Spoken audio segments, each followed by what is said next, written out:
Elvis Blue het my vandag laat dink aan Instagram.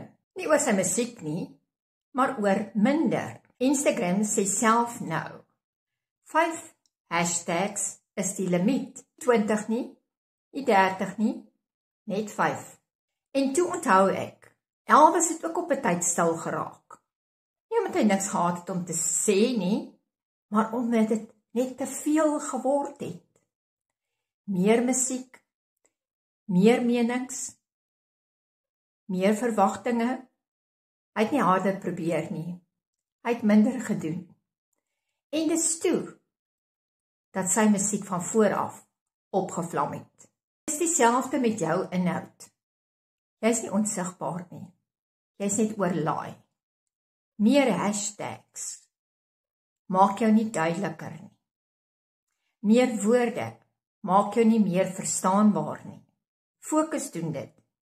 Die regte 5 hashtags is baie sterker as 20 random goed. Dit gee minder geraas en maak plek vir betekenis. Voel dit vir jou asof daar te veel reels met inhoud is?